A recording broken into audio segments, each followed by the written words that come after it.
It's probably the safest place in our country. Everyone's starting to come here. The restaurants now you can't get in. Many of them closed because they couldn't open with crime. Everybody before me is happy what I'm doing. Most of you won't say that because you're radical left. The newspapers are so dishonest. The press is totally dishonest, but that's all right. We've gotten used to it. And we won in a landslide, so they obviously lost their power. I mean, it's impossible to imagine that when you get 97% negative stories, purposely negative stories, even though you've done 97% positive things, that you could win an election in a landslide, winning all 7. Think of it, all 7 swing states, winning by the popular vote by millions of votes. We had a fantastic. The best is your districts. Out of 3,000 districts, I guess we won 3,500. We won 2,750, and they won 500. And that's, to me, the best of all.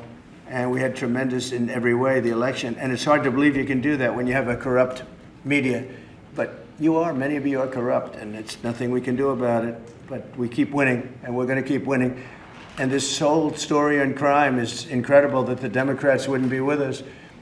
So the mayor of Chicago, I watched him this morning, he said, Trump doesn't know what he's talking about. He only apprehended 9 people. Well, number one, that's false. It's thousands. We'll get into that.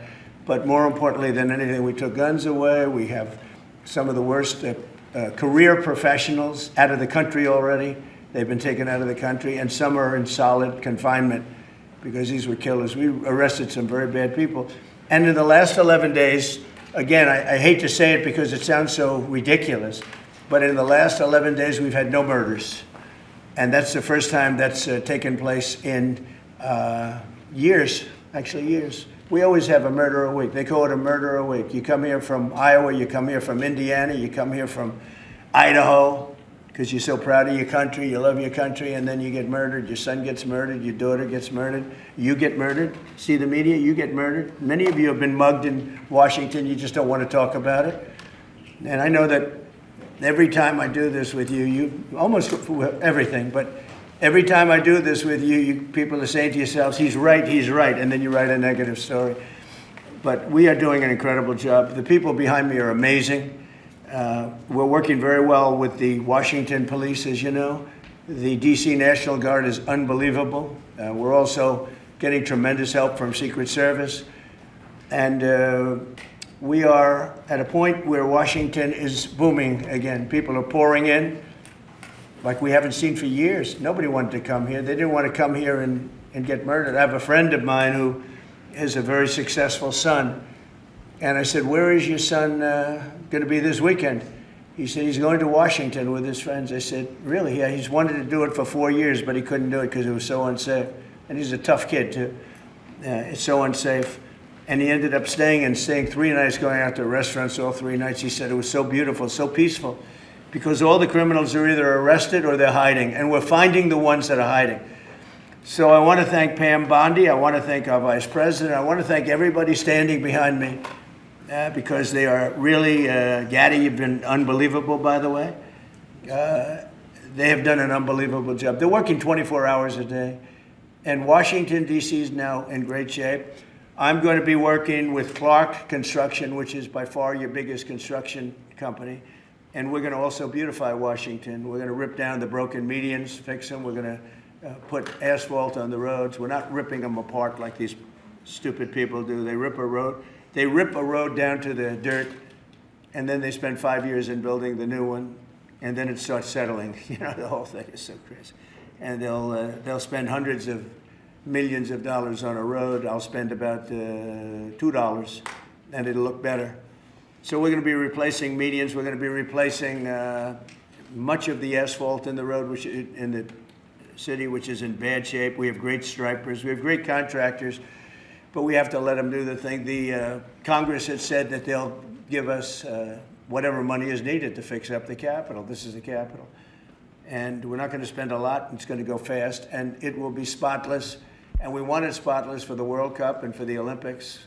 You saw the World Cup was here the other day. And come to think of it, there's your trophy for the World Cup. In fact, it's solid gold. That's actually solid gold. So heavy that some of the people in this room wouldn't be able to lift it up. I think what I'm going to do is place it right above the angel, right over there. That's solid gold too. We're going to put it right up there. Look at that. There's a solid gold trophy. They know how to get to me, you know. I like the angel better, to be honest with you. So we're going to sign, and then we'll take a few questions, and we'll tell you how good a job we're doing. We want to go from here to other places, but I was telling some of the people that in a certain way, you really want to be asked to go. You know, I hate to barge in on a city and then be treated horribly by corrupt politicians and bad politicians, like a guy like Pritzker. He ought to spend more time in the gym, actually. This guy is a disaster. Gavin Newsom's a disaster. When we went, we saved Los Angeles. You wouldn't have been able to have the Olympics in Los Angeles. You're barely able to have it now. They did lose 25,000 houses to a fire that should have never occurred, because they didn't let the water come down from the Pacific Northwest, which you guys don't want to write about. I had to break into the water supply to let the water down. And even now, we want more. We can have much more. It's less than half of what should be coming in. I don't know, they have a political thing about it. It's like the craziest thing I've ever seen. But I don't like going to a town, a city, place, a state, and then be criticized by some corrupt or incompetent governor where crime is rampant. Like, take a look at D.C. Crime was rampant. It was at the all-time worst. It got really bad during the Biden 4 years. And then I have a mayor stand up and say how crime has reached a 30-year low. 30-year low. People are being killed left and right. And it's not a 30-year low. Think of it. So for 11 days, there's been no murders. The record goes back years where that's happened. They haven't seen that happen in years. And then people stand up, and instead of thanking us, which they should do, and she's not that bad. She's better than most. But, you know, you have people, I watched in Illinois, Chicago, Illinois is a disaster. I have property there. It's a disaster what's going on in Chicago. And you get Pritzker, he's violating our rights. I think this is another men and women's sports thing. I think this is one of those, you know, they call them 80-20 issues. I call them 97-3.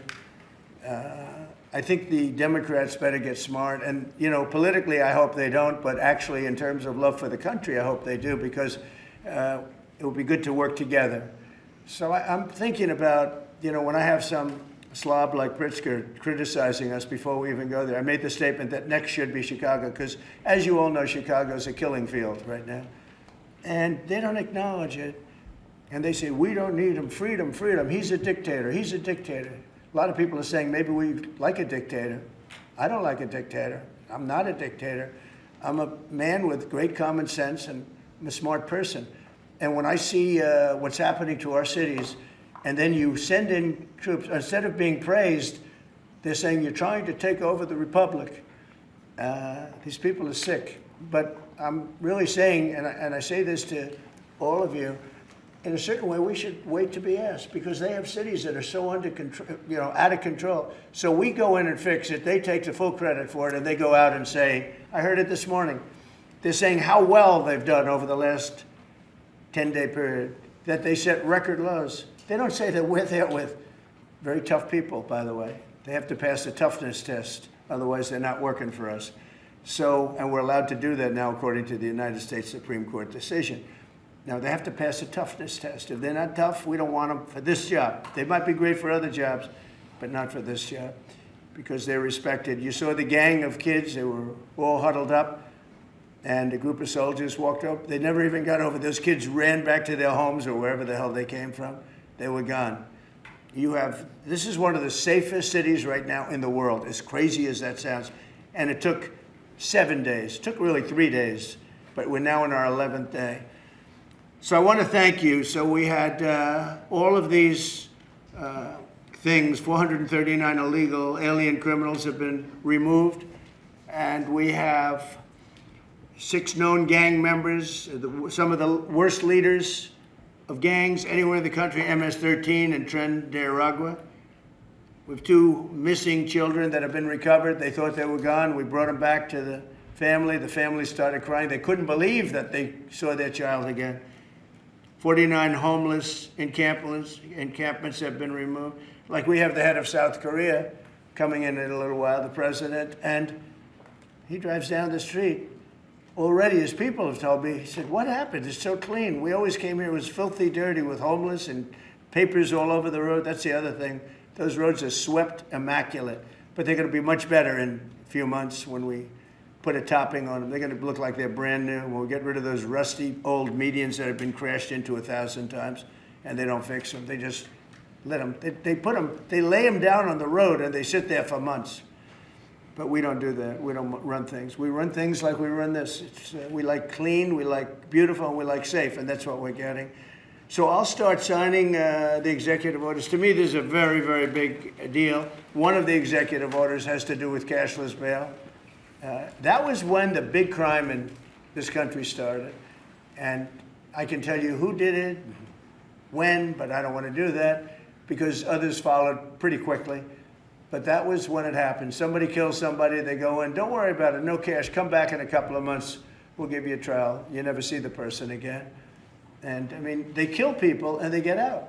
Cashless bail. They thought it was discriminatory to make people put up money because they just killed 3 people lying on a street. Any street all over the country, cashless bail. We're ending it, but we're starting by ending it in DC, and that we have the right to do through federalization.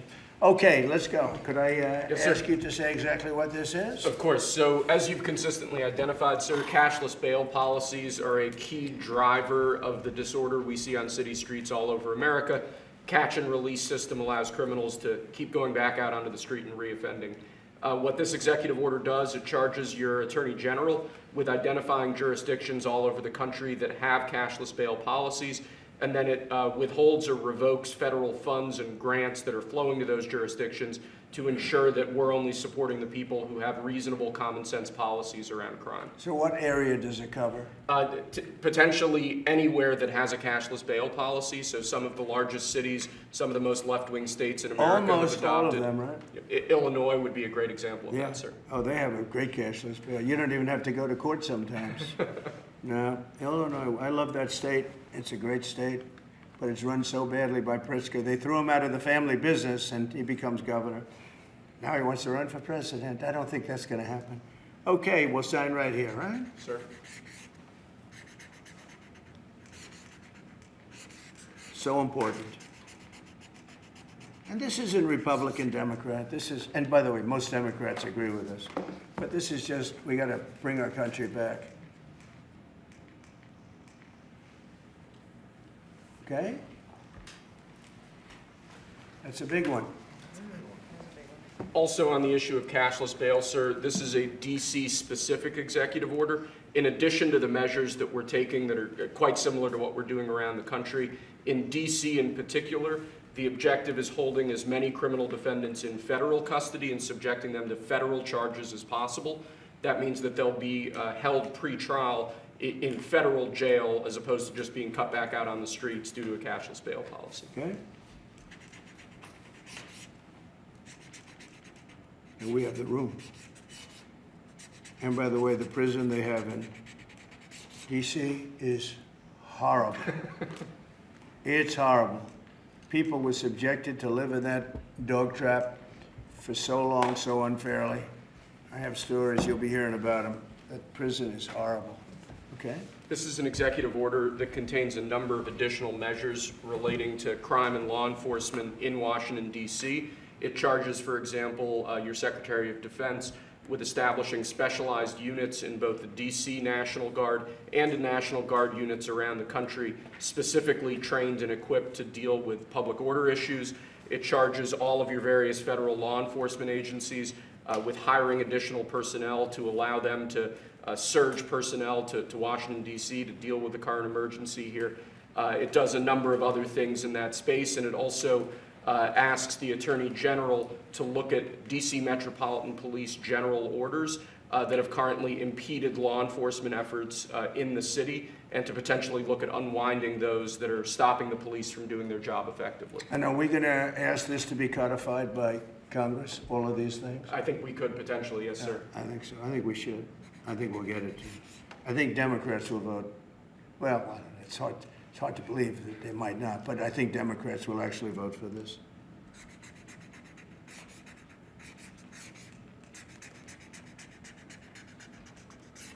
There's no auto pen that can do that, right? Look at that, Pam. Is that a good It's a signature? great Seriously, is that a good signature? Who can write like that? Nobody. I don't know. That's the other thing. I assume we're looking at the whole auto pen scam. Sir. Because the person that ran it said he spoke to it briefly twice about nothing. That means that all those pardons that he gave to some very bad people, very unpatriotic people, very evil people, it looks to me like those pardons are worthless. Because number one, you shouldn't use an auto pen very specifically. But if you do, it has to be a very good reason. And they have to know that the president wanted it. The president didn't want this. The president didn't know he was alive, okay? He never approved any of this stuff. He wasn't for open borders and all the other things. He was never for open borders. I've known Biden a long time. He was never very sharp, but he was never in favor of open borders and all of the other things he did to destroy our country. Let's go. Lastly, sir, this is an executive order on flag burning. It charges your attorney general. Would you listen to this? This is very important. Flag burning. All over the country, they're burning flags. All over the world, they burn the American flag.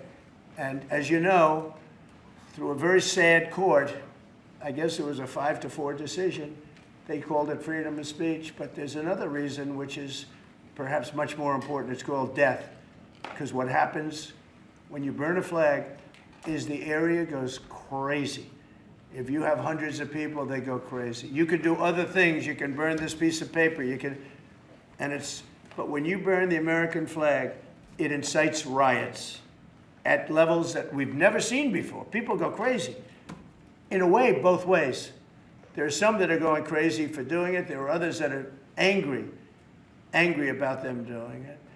Do you want to discuss that? Sure. So what the executive order does, sir, it charges your Department of Justice with investigating instances of flag burning, and then where there's evidence of criminal activity, where prosecution wouldn't fall afoul of the First Amendment, and instructs the Department of Justice to prosecute those who are engaged in these instances of flag burning. And what the penalty is going to be, if you burn a flag, you get 1 year in jail. No early exits, no nothing. You get 1 year in jail. If you burn a flag, you get, and what it does is incite to riot. I hope they use that language, by the way. Did they? Yeah, incitement is incite to riot. And you burn a flag, you get 1 year in jail. You don't get 10 years, you don't get 1 month. You get 1 year in jail, and it goes on your record.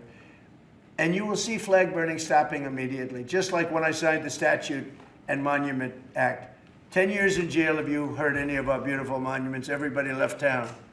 They were gone. Never had a problem after that. It's pretty amazing. We stopped it. But this is something that's, I don't know, in a certain way, it's equally as important. Some people would say it's more important. Because the people in this country don't want to see our American flag burned and spit on. And by people that are, in many cases, paid agitators. They're paid by the radical left to do it. You talk to these people, they don't even know, half of them don't even know what they're doing. They say, I don't know, they gave me money to do this. I see the same things that you do. They're bad people. They're trying to destroy our nation. That's not working, because I think our nation now is the most respected nation anywhere in the world, by far. You saw that with the European leaders on Friday. You saw that with NATO, where they agreed to go from 2% no pay to 5% fully paid up, trillions of dollars paid, where they respect your president to a level that they jokingly call me the president of Europe. They call me the president of Europe, which is an honor. I like Europe, and I like those people. They're good people. They're great leaders. And we've never had a case where 7 plus really 28, essentially 38 countries were represented here the other day. 38 European countries were represented. European and other countries were represented. And it was a great meeting. But your country is respected again. I say it all the time. 1 year ago, our country was dead. Everybody said it. We had a dead country. We were not going to survive. Now we have the hottest country anywhere in the world. So it's an honor to be involved. And this group has a lot to do with it, right behind me.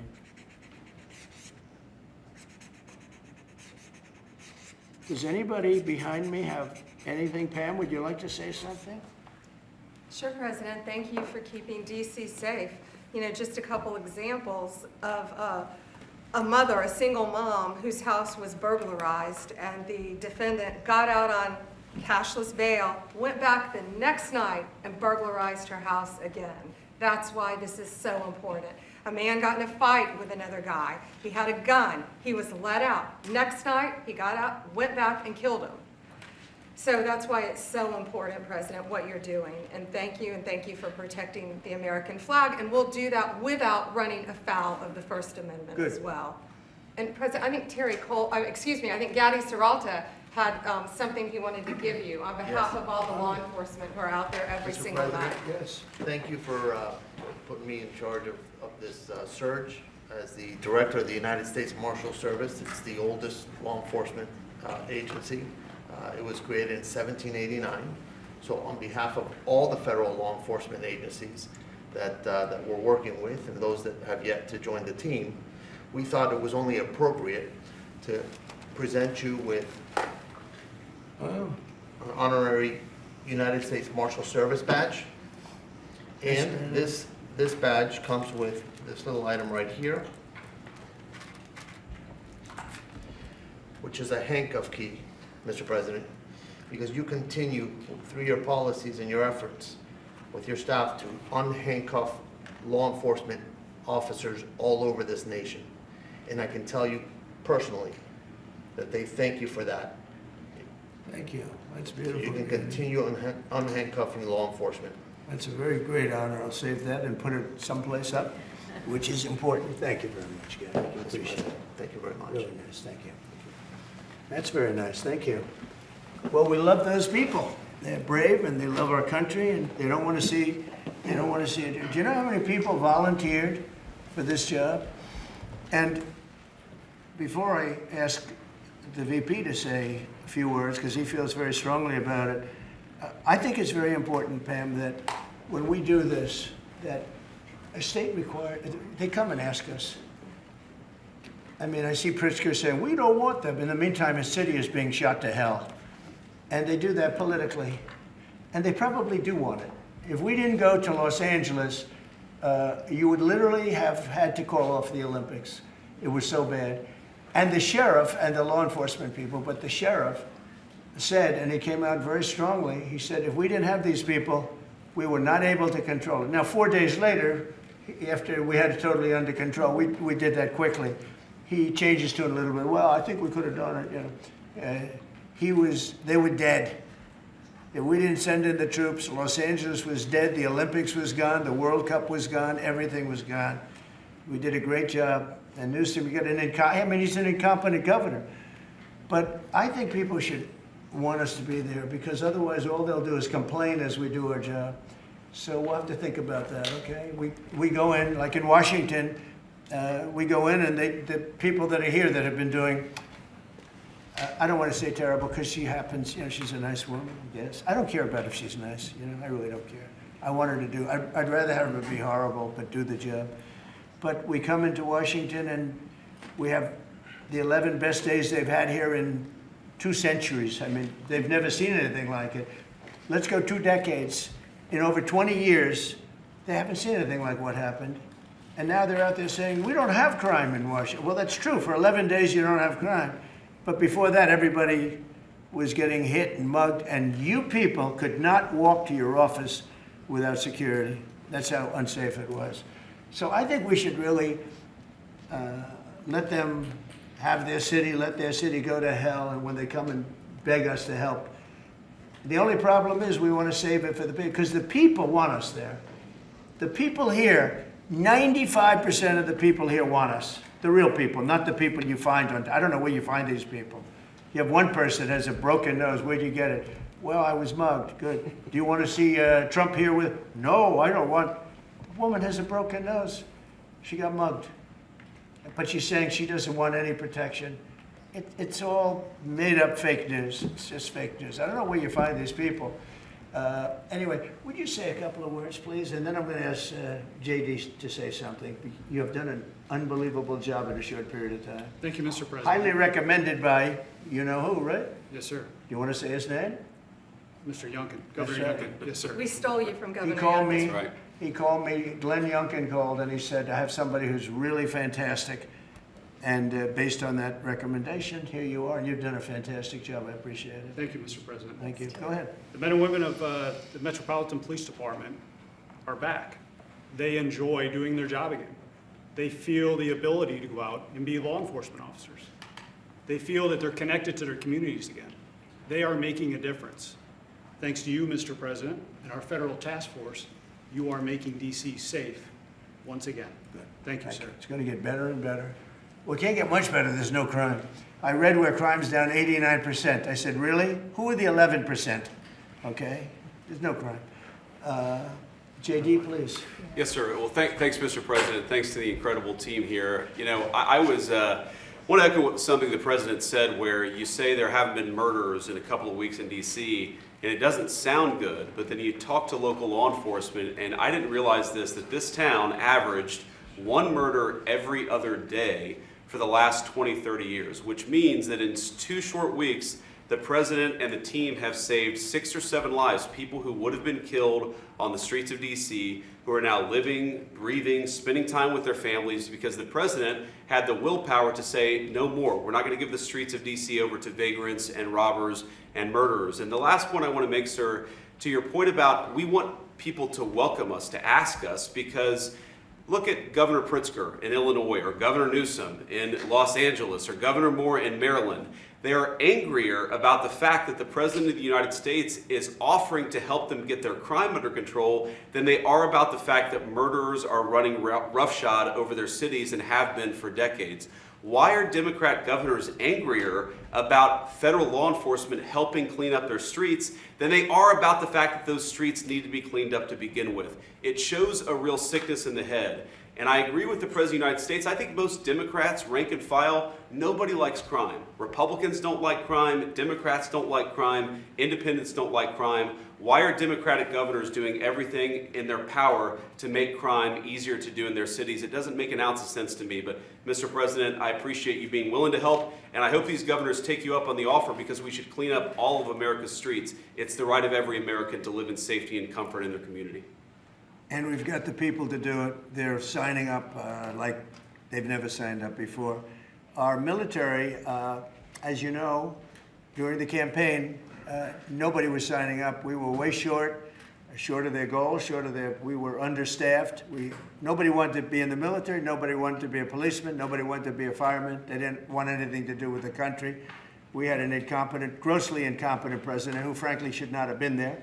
He should have never been there. The damage he did to this country is incalculable. I mean, just what he has done. So much of our effort are getting murderers and jailbirds and people out of this country who are drug dealers at the highest level. So much of the energy of people that he let in, it was an unforced error.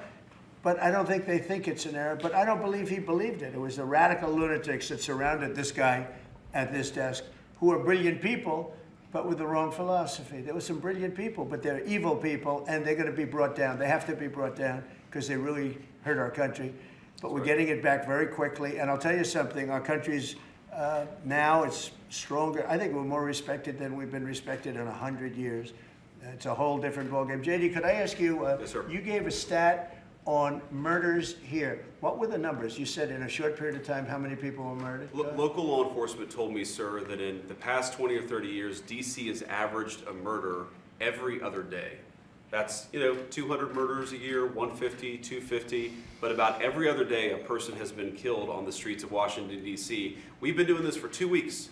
0 people killed. That's real lives saved that the media and, frankly, the entire Democratic Party should be saying, thank you for saving lives, instead of attacking the President of the United States for doing so. You know, when a person, unfortunately, will probably happen at some point, when a person's murdered in D.C., it's going to be the biggest story maybe in history. Right? Yes, sir. Somebody was murdered in D.C. Trump is failing. No, we're not failing. We have a safe city. This is maybe the safest city in America right now. That's how good it is. And it would be nice to be appreciated. These people, eventually, they're going to have to be appreciated for what they're doing. And they're going to have to be appreciated by the officials that are really happy when we go in because they've lost control of their place. Steve Miller, please, say a few words. Thank you, sir. So just to, first of all, follow up on what the Vice President said, no police officer working in the city can remember a time in their lives when there has been no murders. You can work at the police department for 20 years, 30 years, your whole life. We've checked the records. No one can even find a record of being murder-free for as long as we've been murder-free under President Trump's leadership. Additionally, and the President spoke about this before, we've uncovered, in the process of uncovering, a massive scandal in Washington, D.C. with the doctoring of crime stats. And the Department of Justice, under the Attorney General, is leading the effort to uncover this. But when we ultimately share the results, it will stun you. The extent to which, even though D.C. had the worst crime in America, honestly measured, it dramatically understated how bad it was. There's even accusations that murders and homicides were reported as accidents instead of murders. I mean, this is how severe the manipulation of the crime data has been in this city, and it will all be uncovered and it will all be brought to light. You know, I've had a chance to spend some time, as has everyone here, with the police officers in the city. Members of the public are going up to them and thanking them, just overflowing with gratitude, because for the first time in their lives, they can use the parks, they can walk on the streets. You have people who can walk freely at night without having to worry about being robbed or mugged. They're wearing their watches again. They're wearing jewelry again. They're carrying purses again. People had changed their whole lives in this city for fear of being murdered, mugged, and carjacked. It is a literal statement that President Trump has freed 700,000 people in this city who were living under the rule of criminals and thugs. And the last thing I'll say is that under the efforts of Terry, to my left and many here, what they found also is that the street criminals here in Washington, D.C. were doing business directly with the transnational criminal cartels, the foreign terrorist organizations. So not only was the city being run by these criminal thugs, but they were working with some of the most dangerous terrorist organizations on the planet to traffic weapons and drugs into this city. And what we are uncovering every day is shocking to us, and we look forward to sharing all the results with you. But President Trump, your leadership has uncovered some of the great public safety scandals of our life, and now because of you, people are safe and free for the first time ever in this city. Thank you very much, Steve. You know, in Los Angeles, Beverly Hills is, you know, a great place. I have a house there. I had a house there. I used to stay a lot of time, spend a lot of time there, and a great place. Do you know that I have friends, they leave their trunk open for their car because they don't want, they know they're going to be vandalized. They don't want the trunk ripped off in order for them to steal what's in the back. They leave the doors open so when they go in to steal the radio or whatever they take, that they don't rip off the door. They leave the doors totally open so the criminals, when they go and open the door, they'll have to break the windows and kill the car in order to steal whatever it is in the car that they're looking for. And that's at a level that nobody's ever seen before. Nobody lives like that. I have another friend, he has a garage, and in order to save his garage door, he leaves it open so that people can just walk into his garage, take whatever they want, and leave. But all the cars are, so many cars, I've been told this by many people, stars, big people, they leave their doors open so the doors aren't destroyed by these criminals. All over Los Angeles this is taking place. And you know that, I mean, you've heard that. Christy, could you say a few words? Sure. Well, Mr. President, I think one of the most impactful statistics that you used today was of the 1,000 arrests that have happened already so far, 439 of them were illegal criminals, which means they never should have been in this country to begin with. That they were in this country, invaded over our southern border or our northern border or maritime seas, and then they committed crimes against the American people. So by getting those individuals incarcerated, we've stopped those violent crimes from happening here in the city. And sir, they do. Exactly like Stephen was talking, they have ties to cartels. They have networks across this country and other cities. So by what you're doing here is going to have a ripple effect in Miami, in Chicago, in other cities, because you're grabbing those networks and giving us information and targeting information to go and get more criminals across this country. So thank you for the work that you're doing. We have ICE and CBP, Federal Protective Services, Secret Service, HSI, all of our officers are working with all the other agencies every day here in DC, and they're so proud to have this kind of partnership. So they're so glad that you're letting them do their jobs again. And I don't know if you've heard, sir, but the recruitment campaign for ICE, when we were going to hire 10,000 new officers, We've got over 130,000 people that have applied and raised their hands and said they want to work with ICE. So no matter what the fake news says or what the media says about ICE not having support, they've got incredible support from the American people. People want to join them and help them do what they're doing to make America safe again. So thank you for the I was going opportunity. to say that our recruitment drive, so it was dead. During the campaign, they couldn't get, every story was the Army can't fill up, the Marines, none of them could fill up. They were way behind. We couldn't get anybody to go into the military, couldn't get any police. We've just set records on everybody wants to be in, everybody wants to go in. And we're taking incredible people. I mean, the level of, you know, because of the Supreme Court, it's based on merit. It's all based on merit now. It's not based on anything else. You got to, if you need strong people, you have to get strong people. It's all based on merit. But we're setting records in the Army, Navy, Air Force, Marines, the Coast Guard. One of my favorites, because I happen to have created it, Space Force. We're very proud of Space Force. It's amazing what it's doing. We're leading in space now. China was killing us. Russia was beating us. China was killing us. We're now killing China. We are leading in space by a lot because of Space Force. So we're very proud. But everybody wants to go in. We went from not, and you know how bad that is for the spirit when every story that you were writing a year ago was that nobody wants to go into the military anymore. And if you're in the military, you know how deflating that is? You go and be a family. Nobody wants a job that you have. Well, now it's the opposite. Everybody wants to be there. And that includes police and fire and everything else. You're doing a good job. Thank you, sir. You stopping a lot of wars? just the presidents we're stopping them.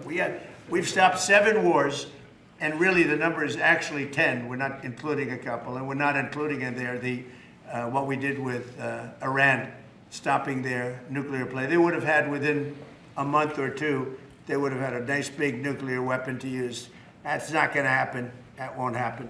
Pete, go ahead, please. Yes, sir. Well, Mr. President, thank you very much for your leadership. And the Defense Department is proud to be a part of this task force. Just like we have been down at the southwest border, where crossings are at 0. We've got national defense areas where we're working with Border Patrol to secure the southern border for the American people. Just like Los Angeles, where ICE officers deserve to do their job without being attacked, we're really proud to be a part of defending the nation's capital and ensuring it is safe and beautiful and working with law enforcement. And Mr. President, let me tell you, the morale of the troops, getting out there talking to them, they love this mission. They're grateful to be doing it, whether they're DC National Guard or other state National Guards. And at your direction as well, sir, it's just common sense to make sure they're armed as well. And so we're rolling out ensuring they're armed, capable of defending themselves and others if need be, supporting law enforcement, and we're proud to be there, sir. Well, look at the mission you just accomplished with Iran.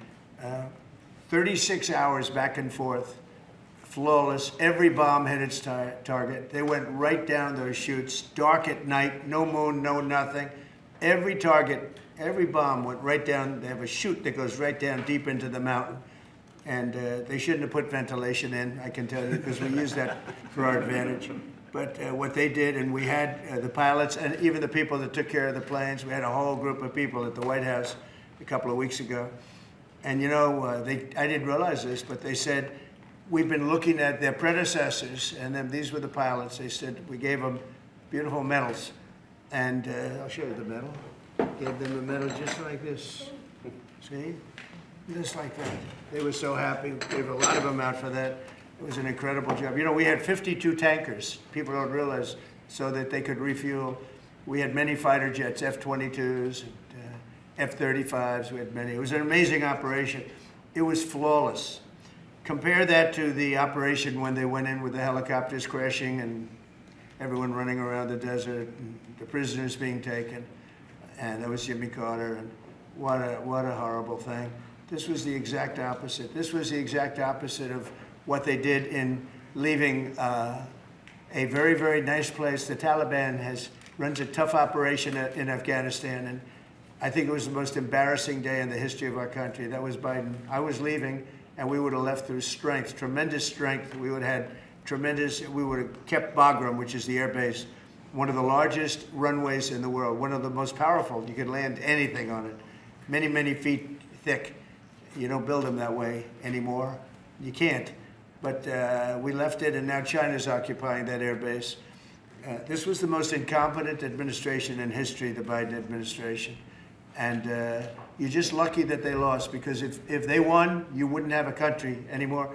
And so, Pete, you started up by saying the Department of Defense, and somehow it didn't sound good to me. You know, it didn't sound good. Defense, what are we defense? Why are we defense? So it used to be called the Department of War, and it had a stronger sound. And as you know, we won World War I, we won World War II, we won everything. Now we have a Department of Defense. We're defenders. I don't know. If you people want to, standing behind me, if you take a little vote, if you want to change it back to what it was when we used to win wars all the time, that's okay with me. All right? That's coming You soon, go, sir. you let me know if you want to do it. I think Department of War. It just sounded bad. He said, sir, on behalf of the Department of Defense. Defense. I don't want to be defense only. We want defense, but we want offense too, if that's okay. So you'll make a decision. But you know, as Department of War, we won everything. We won everything.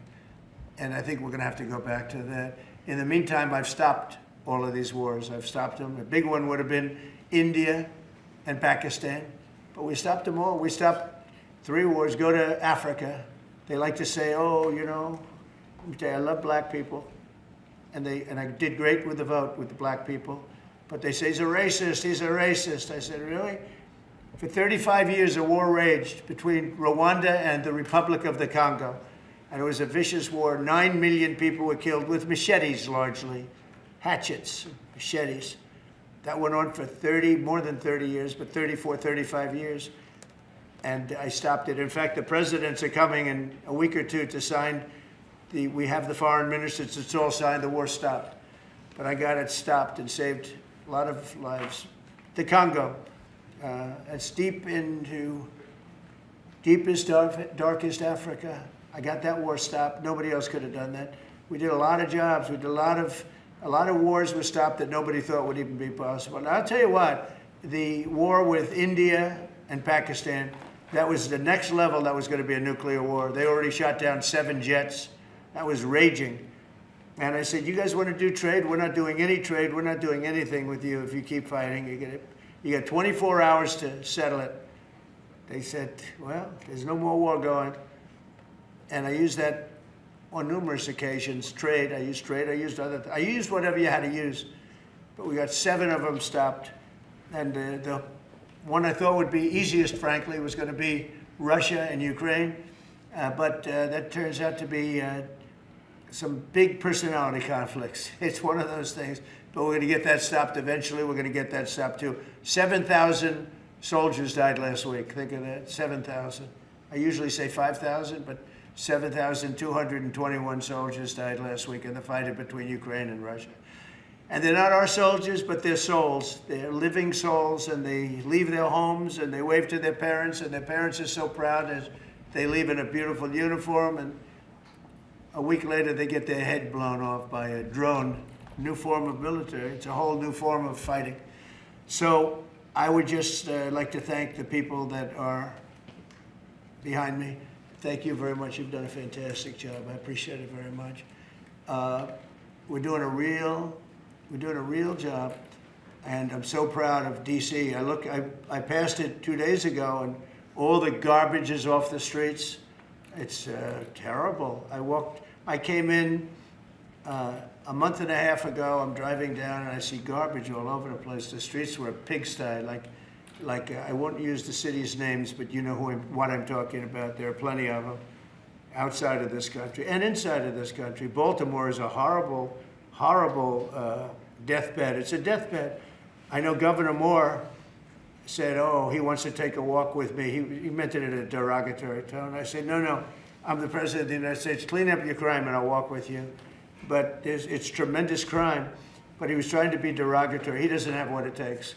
But he's trying to be derogatory. And I met him at the Army-Navy game. They said, oh, there's Governor Moore. He'd love to see you. He came over to me. He hugged me, shook my hand. You were there. He said, sir, you're the greatest president of my lifetime. I said, but it's really nice that you say that. I'd love you to say it publicly, but I don't think you can do that, so it's okay. But no, sir, you're doing a fantastic job. I want to just shake your hand. Thank you very much, Governor. That was it. And then every time I see him on television, he's knocking the hell out of me. So, but that's all right. That's called politics. But Governor Moore's he's doing a bad job. Newsom's doing a bad job. all of their potential candidates are doing a bad job. I can't imagine Pritzker being even a candidate, but somebody said he is. He can't do the work, can't do the job. He's not temperamentally suited.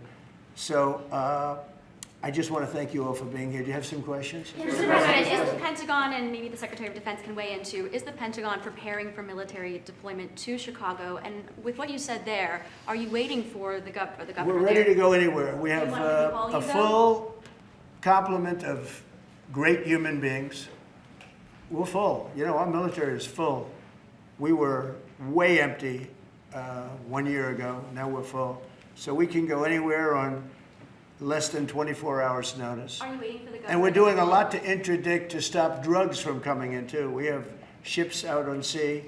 You know, we have nobody coming through our border anymore. Nobody. Doesn't that feel good to know that you don't have prisoners coming in and, you know, killers, murderers?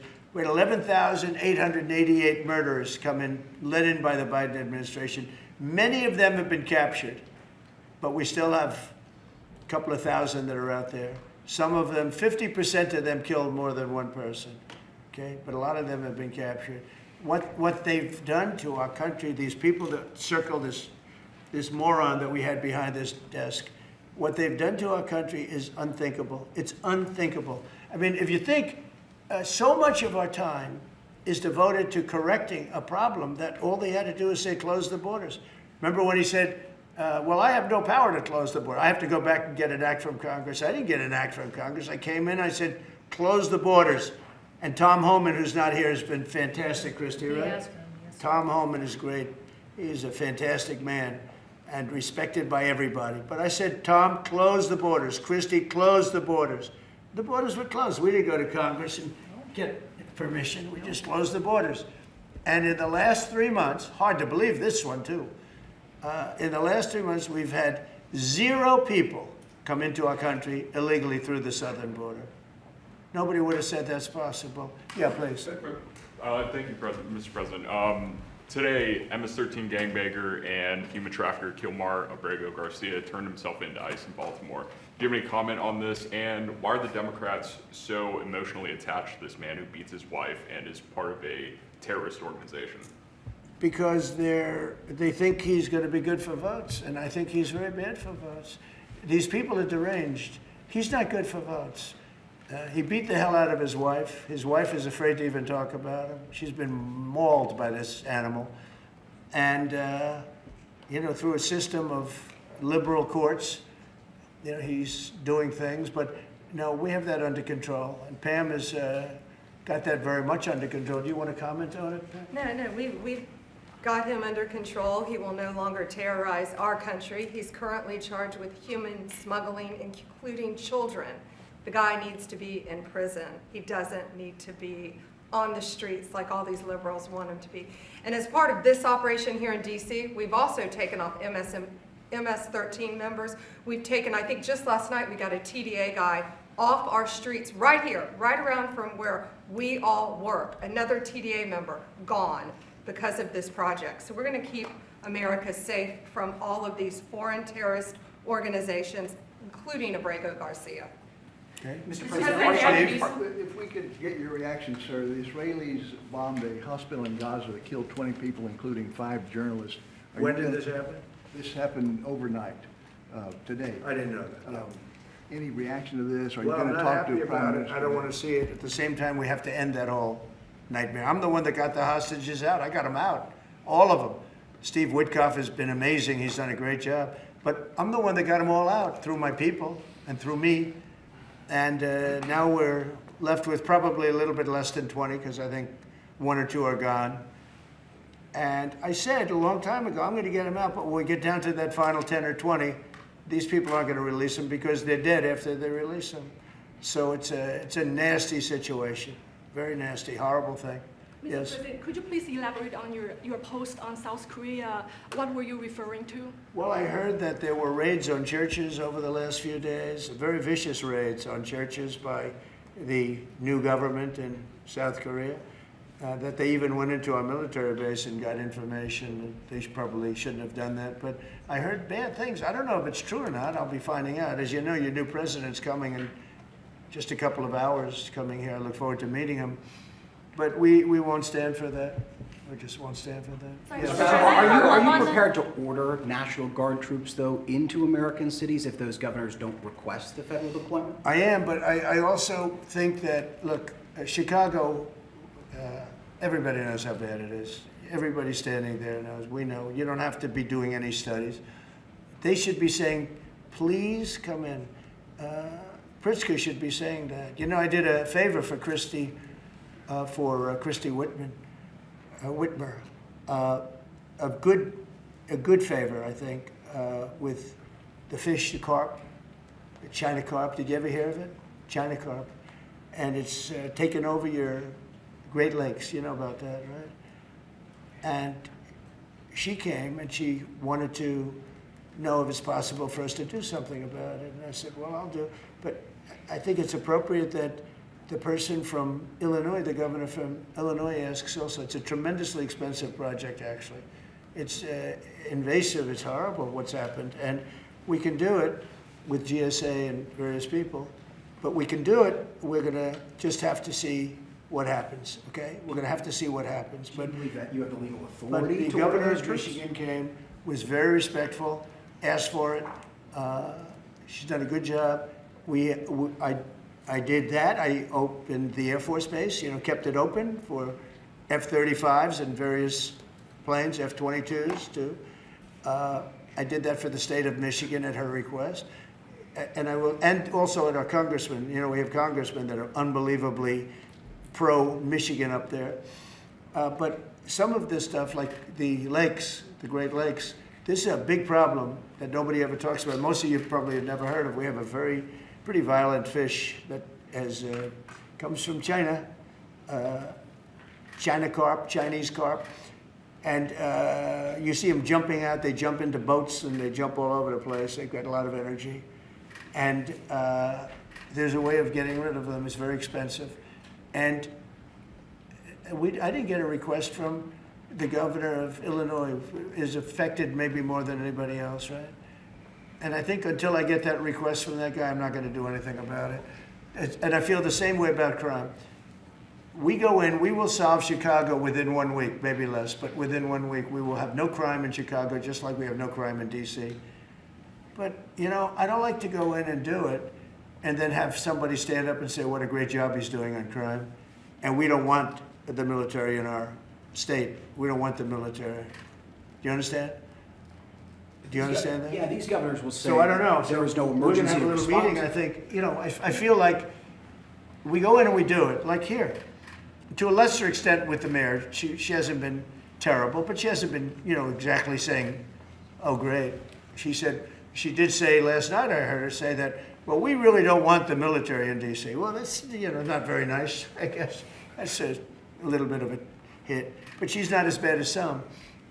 We saved Los Angeles, and all we did is get criticized by this idiot that's running the state into the ground, right, where people are leaving.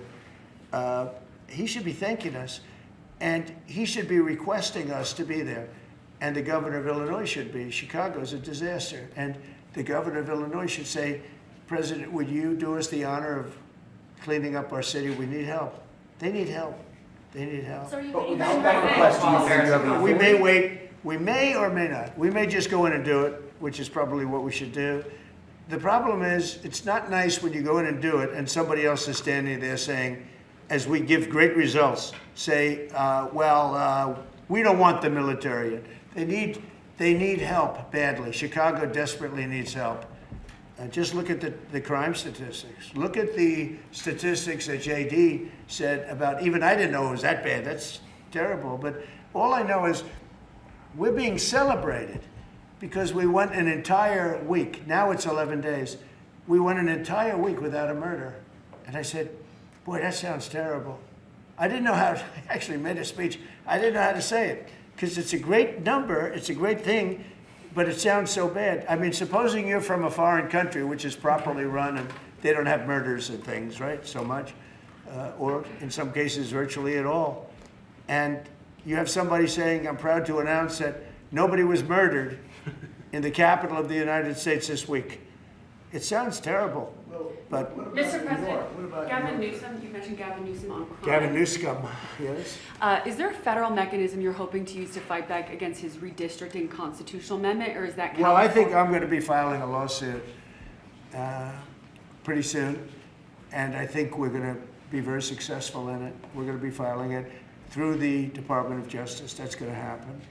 And we're also going to be filing a lawsuit on blue slipping. You know, blue slips make it impossible for me as president to appoint a judge or a U.S. attorney because they have a gentleman's agreement. It's nothing memorialized. It's a gentleman's agreement that's about 100 years old, where if you have a president like a Republican and if you have a Democrat senator, that senator can stop you from appointing a judge or a U.S. attorney in particular. Those are the two, I guess anything, but those are the two that are very important.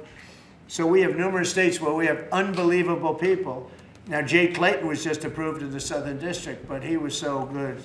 He was a top student, top schools, top everything, went to Sullivan and Cromwell, became the head of Sullivan and Cromwell, came down here, was Securities and Exchange Commission, ran it for 4 years during my term, like impeccably, beautiful job. He did an incredible job.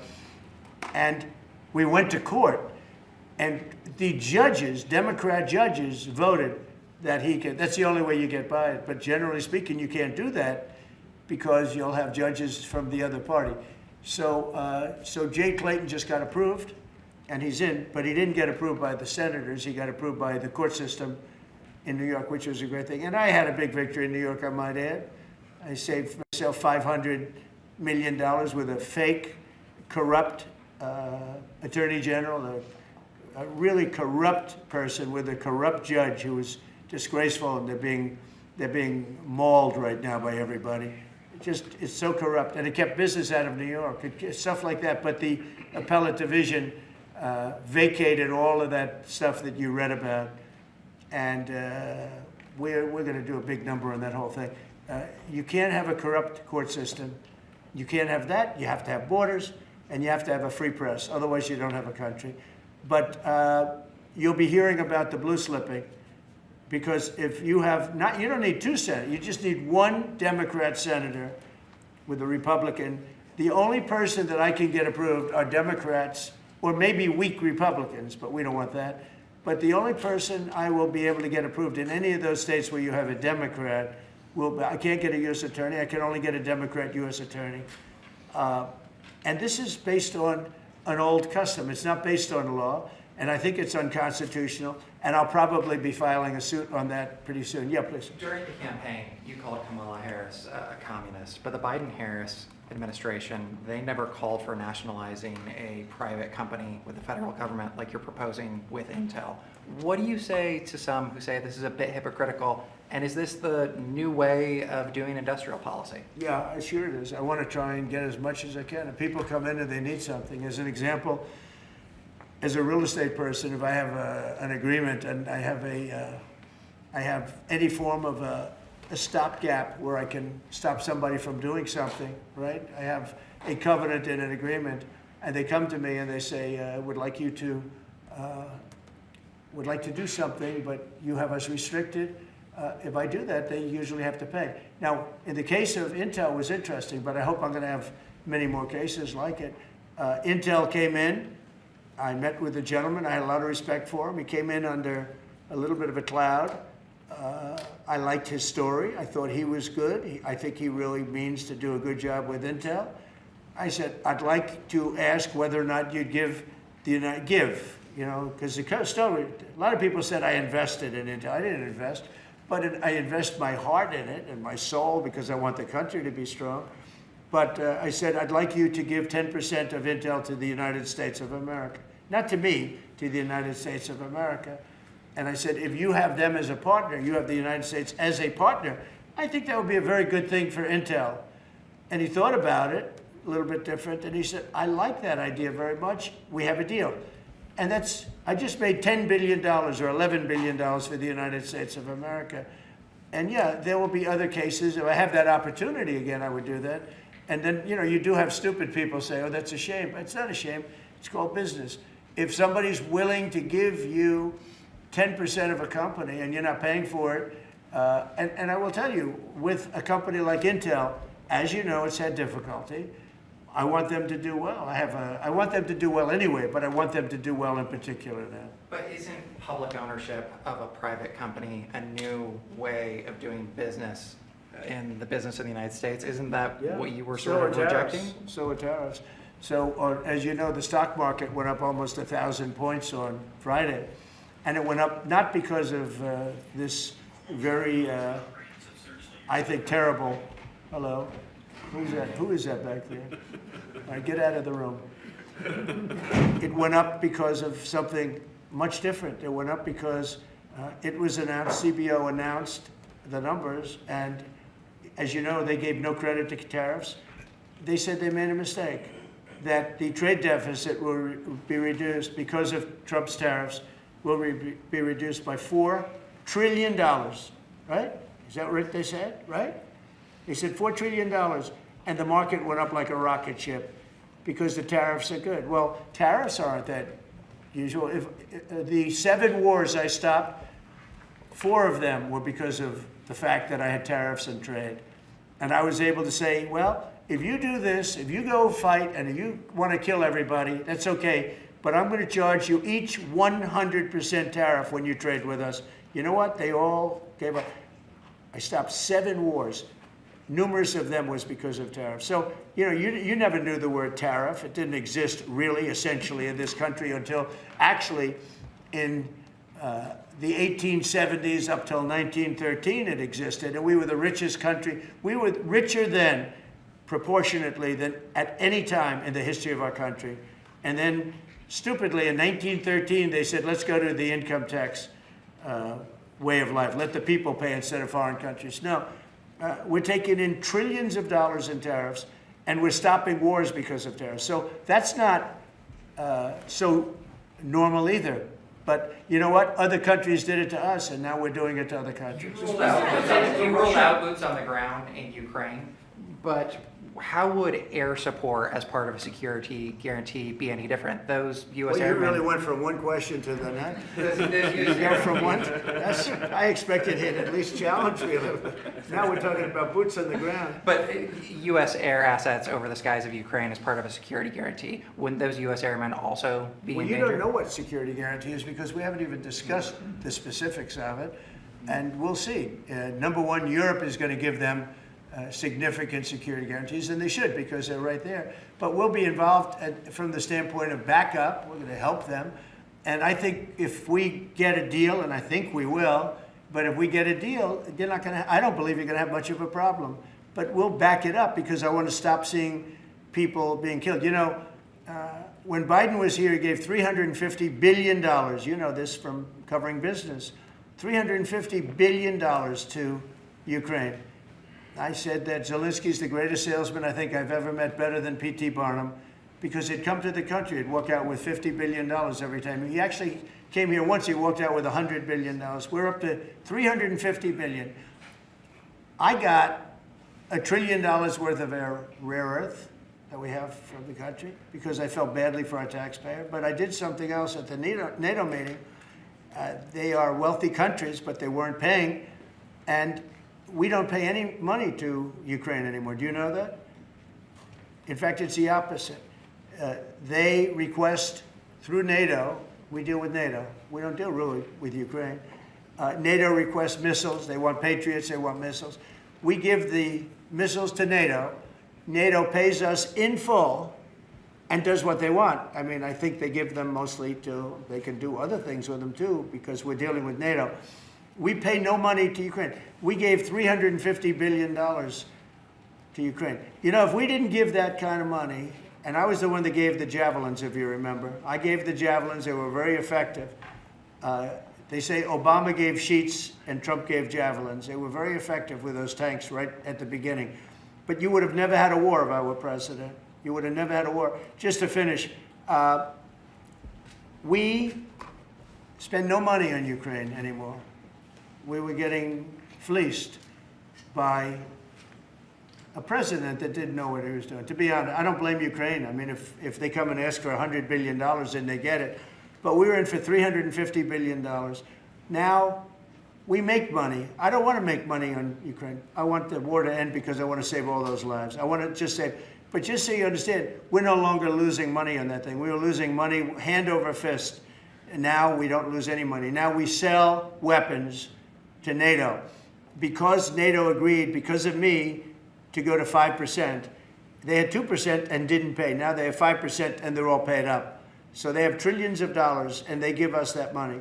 But I really want the war to end, and we're going to get it ended. Mr. President, it's been 1 week since the historic summit here with Ukrainian President Zelensky. European leaders all met here with you at the White House. You said you wanted to get this done bilateral as soon as possible. Have you spoken to Putin since last Monday? Yeah, I have. What is your conversation? Or can you share? Every conversation I have with him is a good conversation, and then unfortunately a bomb is loaded up into Kiev or someplace, and then I get very angry about it. I think we're going to get the war done. It's tough. I thought that would be, of the 7 that I settled, I thought that would be the easiest of the group. See, you never know what's going to happen. You know, war, strange things happen in war. The fact that he went to Alaska, our country, I think was a big statement that he wants to get it done. That was not easy for him to go to Alaska, you know, for him to come here. But the fact that he showed up on a very successful day, it was a very successful day for other things. Because, you know, we're also talking about missiles, nuclear. We're talking about a lot of different things. We're talking about limiting nuclear weapons. We'll get China into that. We have the most. Russia has the second most, and China has third, but China is way behind, but they'll catch us in 5 years. We would like to denuclearize. It's too much power, and we talked about that also. That's part of it, but we have to get the war over with. On Baltimore, sir. Thank you. On Baltimore, you said that you are going to have to reconsider bridge funding. Is that contingent on Westmore cleaning up the streets? No, we were very generous to him on a bridge. You know, a boat ran into a bridge and the bridge came down like I've never seen anything. The boat was just, it just shows you the mass of that boat, the power of that boat. You know, people were up on that bridge, painters. They were painting the bridge and they were watching it happen. And they thought they were very safe. They all died. They were painting the bridge, can you imagine? And they watched the boat. The engines were off. And they watched the boat. And the power of that boat, the mass of that boat, went right through that steel just like it was nothing. It's amazing. It's called mass. Mass is a big deal. But the mass of that boat, those people all died. But they thought they were totally safe. Two of them were eating their lunch. They were, you know, whatever. They were watching it. They could have gotten off. Somebody did a very good job. A police officer called in and said, close the bridge. And he did it with power. Get everybody off the bridge, close that. That guy should get a medal because he stopped the bridge. A lot of people would have died. A lot more people would have died. The ones that died were the workers on the bridge. And they were just, they thought there was no danger because, you know, it's a big steel bridge. And it came down like toothpicks. It was incredible to watch that. It was just, and they died. They all died. But that police officer, again, the police do a great job. The police officer did an amazing job. And I heard the tapes. He would say, get everybody off. Most people wouldn't have said that. You know, when you see a thing like that, you assume it's going to, you know, tap the bridge and it's going to be rebuffed.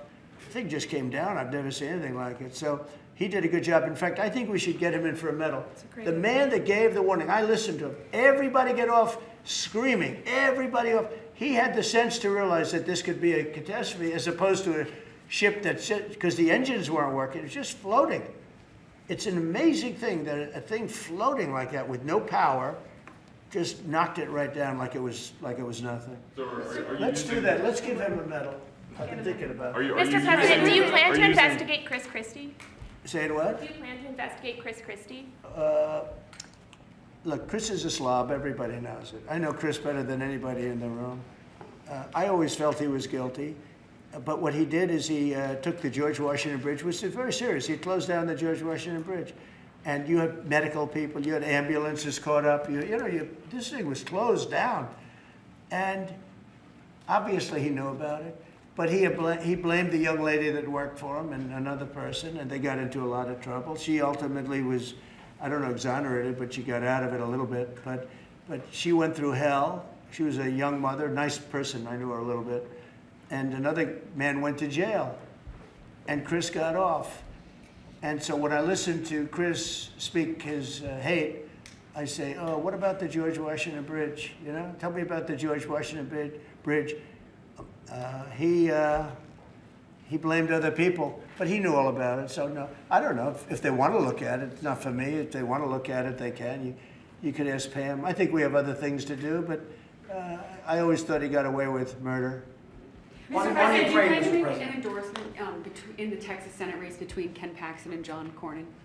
Well, I'll make up my mind. I like them both. The worst situation I have is when I have two people that I get along with well. I hate it. And they all want the endorsement.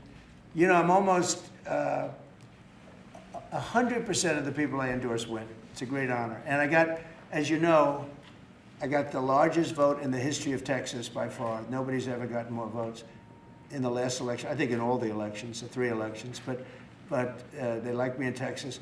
So people are waiting for me, but I'd rather not comment on it right now. I like both guys. They're both friends of mine, and they're both good and very different. There's some talk among congressional Republicans about another reconciliation bill. Where do you fall on that, and what would you like to prioritize? Well, I don't want to do cutting. I want to save all the different things. I'm going to cut things that are unnecessary, but the one thing I said, and I gave my word, we're not going to hurt anybody on Medicaid, Medicare, or Social Security. And in fact, we're doing great on Social Security. We found 300,000 illegals on Social Security. We got them out. And, you know, things like that make Social Security very, very strong. So, no, I am very big into certain things, and one of those 3, you could say 3 of those things are Medicare, Medicaid, Social Security. We're going to protect it. And so we'll see how everything works out. If we're talking about rescissions on other things, I'm always open to cost cutting. If we can cost cut, I like it, but nothing's going to happen to medical. We have something coming up, favored nations, where I'm going to be reducing drug prices by 1,500% where a pill that sells in Germany for $10 costs $150 here because of the bad press. And I was all set to do it, and then we had the COVID come up, and I had to focus on that because we had the greatest economy in history my first term.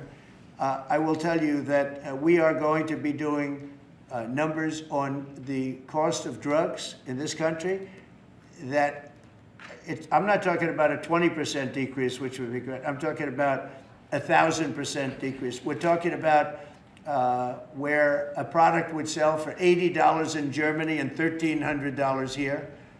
We're not going to do that. We were subsidizing the entire world, and we're not doing it anymore. I informed the drug companies. I informed the world. And if the world wants to, if countries in the world don't want to go along, then I'm going to put tariffs on those countries, and we'll make more money. But they have to go along with it. So this is moving along rapidly. Dr. Oz is in charge, Bobby's group, and they're doing very well. And we're getting great cooperation from the drug, because the drug companies know it's unfair. You know, for years they'd say, well, we had to do research, and we had to do. I said, I don't care. You had to do research for these other countries also. They are ready to go, and I'm ready to go. And you know, if I pull that off, there's no way a Republican will lose an election. There's no way. All right, one more question. Steve. On Ukraine, Mr. President. Steve. Back to Ukraine. Watch this guy. He's the nicest guy I know, and he asks the most vicious questions. Why do you think President Putin is so reluctant to meet with President Zelensky? Because he doesn't like him. He doesn't like him. You know, they don't like. I have people I don't like. I don't like to meet with them. Sometimes they do like to meet with people I don't like. So how do you get them together? They don't like each other, really.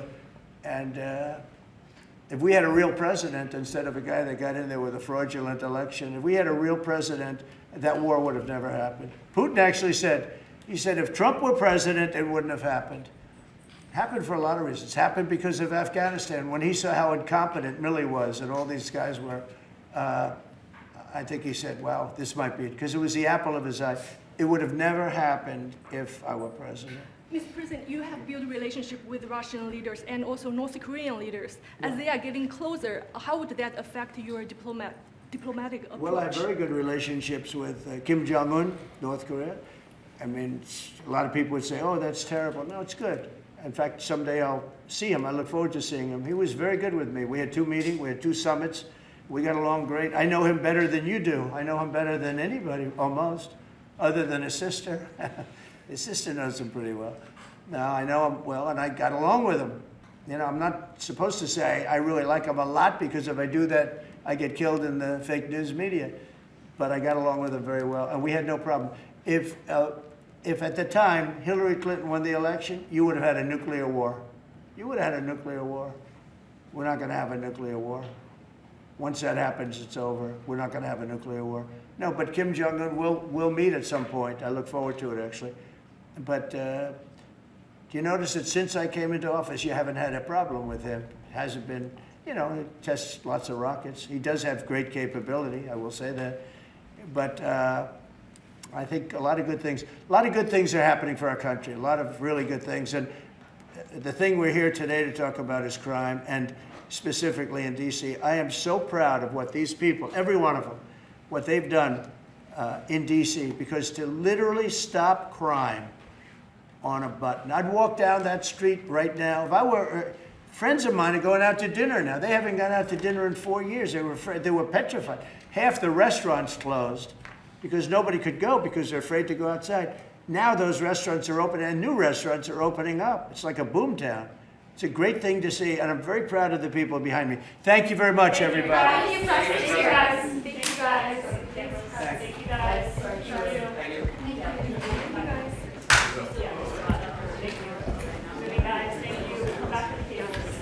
Yeah, we'll come back for cables. If you guys just want to take cameras. Back for the cables, just take your cameras out now. Come here.